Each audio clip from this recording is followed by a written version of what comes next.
বিসমিল্লাহির রহমানির রহিম। আসসালামু আলাইকুম। হ্যালো এভরিওয়ান, কেমন আছেন সবাই? আশা করছি আল্লাহর রহমতে সবাই ভালো আছেন, আর আমিও আলহামদুলিল্লাহ ভালো আছি। বেলি কিচেনে আপনাদের সবাইকে জানাই স্বাগতম। আজকে আমি তৈরি করে দেখাবো মজাদার বেগুন ভর্তা। সবসময় তো আমরা সবাই জানি বেগুন ভর্তা কিভাবে করতে হয়, তারপরে এই বেগুন ভর্তাটা আমি করব একদম ভিন্ন স্বাদের। তো চলুন দেখে নেওয়া যাক। ভর্তাটি করার জন্য এখানে আমি 4টা বেগুন নিয়েছি, আর বেগুনটা ফ্রেশ গাছের বেগুন তুলে নিয়ে আসে ফ্রেশ বেগুনটা দিয়ে আমি আজকে ভর্তাটা তৈরি করব, এবং এই বেগুনটা কাঁটাওয়ালা বেগুন। তো যাই হোক, এই বেগুনটা আমি ধুয়ে পরিষ্কার করে নিয়েছি, আর এর গায়ে আমি একটু চিড়ে নেব। চিড়ে নিয়ে দেখব যে ভিতরে পোকা আছে কিনা। অনেক সময় বেগুনের ভিতরে পোকা থাকে, আমরা বুঝতে পারি না, তো এভাবে ফের একটু দেখে নিলে বেশি ভালো হয়। তো ফাড়া হয়ে গেল। এখন আমি এই বেগুনের গায়ে একটু তেল দিয়ে দেব হালকা করে। তেলটা দিলে এর যে খোসাটা খুব সহজে উঠে আসবে। তো এই তো তেল মাখানো হয়ে গেল। এখন আমি তাওয়া বসিয়ে দিয়েছি চুলায়, আর এই তাওয়াতেই আমি বেগুনটা পুড়িয়ে নেব। চুলার আঁচটা মিডিয়াম করে দিয়ে আমি এখন বেগুনটা পুড়িয়ে নেব।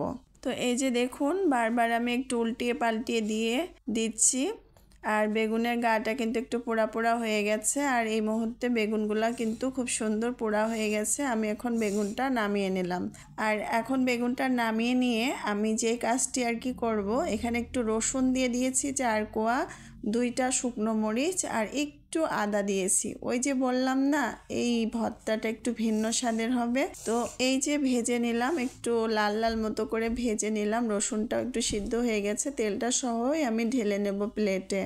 তো বেগুনটা ঠান্ডা হয়ে গেছে, এখন আমি বেগুন থেকে এই খোসাটা ছাড়িয়ে নেব।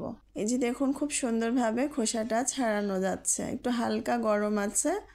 এখন আমি ভাজা মরিচটা লবণ দিয়ে সুন্দর করে একটু চটকে মেখে নেওয়ার পরে এখানে পেঁয়াজ কুচি রেখেছি।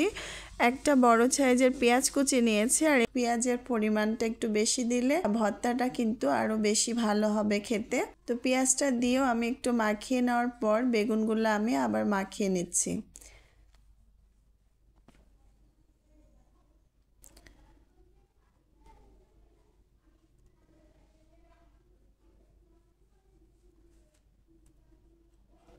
এই তো বেগুনের ভর্তাটা কিন্তু মাখানো হয়ে গেল। এখানে কিন্তু আমি দিয়ে দেব 2টা মরিচ কুচি, আর দিয়ে দেব ধনিয়া পাতা কুচি। ফ্রেশ ধনিয়া পাতা কুচি দিয়ে আমি আবারও এই ভর্তাটাকে মাখিয়ে নেব।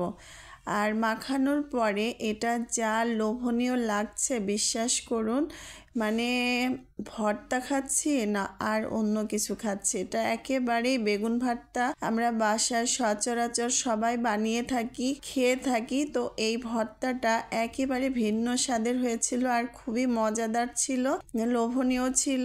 তো আজকের এই রেসিপিটি ভালো লাগলে পাশে থাকার অনুরোধ রইল। তো আজকে এই পর্যন্তই। সবাই ভালো থাকবেন। আসসালামু আলাইকুম।